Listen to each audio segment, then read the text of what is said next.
আজকের এই সুন্দর দিনে যখন আমরা সবাই একত্রিত হয়েছি, আমাদের চোখে এক অন্যরকম তৃপ্তি, এক অন্যরকম ভালো লাগা। এই দিনটি আমাদের সকলের জন্য বিশেষ। আজকের দিনটা যেন আমাদের পুরনো দিনের কথা মনে করিয়ে দেয়। তখন আমরা ছিলাম ছোট, ছিলাম একটু অবুঝ, কিন্তু ছিলাম সবাই একসাথে। আজ আমরা বড় হয়েছি, তবে আমাদের সবার মধ্যে সেই স্কুলের দিনগুলোর স্মৃতি এখনো জীবন্ত। আমরা আজ এখানে সবাই একত্রিত হয়েছি শুধু পুরনো দিনগুলো স্মরণ করতে, সেই মুহূর্তগুলো আবারও জীবন্ত করার জন্য।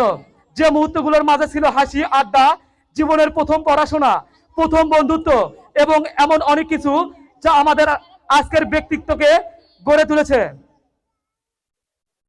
আমরা যারা একসাথে এই স্কুলে পড়াশোনা করেছি, আমরা জানি স্কুলের বন্ধুত্বের মূল্য অনেক। এই বন্ধুত্বটা আমাদের জীবনের সবচেয়ে বড় উপহার। কোনো পরীক্ষায় পাশ করা কিংবা স্কুলের মধ্যে প্রথম হওয়া সেসব কিছু নয়। আমাদের কাছে সবচেয়ে মূল্যবান হলো সেই বন্ধুত্ব যা আজও আমাদের মধ্যে অটুট। একে অপরের সঙ্গে হেসে হেসে কাটানো মুহূর্ত, খেলা, আলোচনা সবকিছু আমাদের মনকে গভীরভাবে ছুঁয়ে যায়।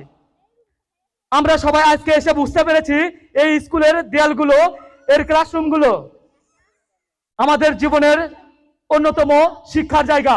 কিন্তু এগুলোর পাশাপাশি আমাদের সামনে এখন আরো বড় ভবিষ্যৎ অপেক্ষা করছে। আমাদের প্রত্যেকের মধ্যে যে শক্তি এবং সম্ভাবনা রয়েছে তা আমরা স্কুলের দিনগুলিতে গড়ে নিয়েছি। তাই আসুন আমরা আজকের এই পুণ্যমিলনী অনুষ্ঠানে একটি উৎসব হিসেবে গ্রহণ করি এবং নিজেদের জীবন আরো বড় লক্ষ্যের দিকে এগিয়ে যাওয়ার জন্য প্রেরণা হিসেবে ব্যবহার করি। বিশেষ করে কিছু ব্যক্তির কথা না বললে নয়, যেমন রজব, শফিক, আবু বকর সিদ্দিক, আব্দুল্লাহ, সামিউল। এদের অক্লান্ত পরিশ্রমের কারণে আমরা আজ একত্রিত হতে পেরেছি। তাদেরকে আমার পক্ষ থেকে আন্তরিকভাবে ধন্যবাদ। তাদেরকে ধন্যবাদ দিয়ে ছোট করার মতো তেমন কিছু নাই। সুন্দর অনুষ্ঠান উপহার দেওয়ার জন্য তাদের প্রতি কৃতজ্ঞ। হয়তো এখানে আমরা অনেক বন্ধু বান্ধব আছে যারা উপস্থিত হতে পারে নাই, তবে আমরা চেষ্টা করেছি সবাইকে রাখার। কেউ হয়তো ব্যক্তিগত, পারিবারিক, চাকরিগত কারণে আসতে পারে নাই, তারপরেও তাদেরকে আমরা অনেকেই মিস করতেছি।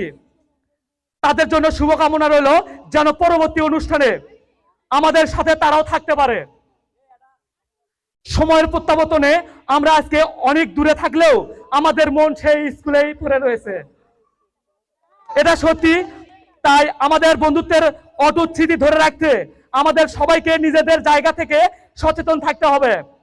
আজকের মতো অনুষ্ঠান যেন আমরা ভবিষ্যতে আরো ভালো ও বড় করে করতে পারি, সেজন্য আমরা সবসময় সবার আগ্রহ কাম্য করি। আমি আর কথা দীর্ঘায়িত করব না। আমার জন্য তোমরা সবাই দোয়া করবে, এই বলে আমি আমার বক্তব্য শেষ করছি। সফল হোক 2020 পুণ্যমিলনী অনুষ্ঠান, সফল হোক তোমাদের জীবনের পথ চলা। বন্ধুরা, আল্লাহ হাফেজ, আসসালামু আলাইকুম।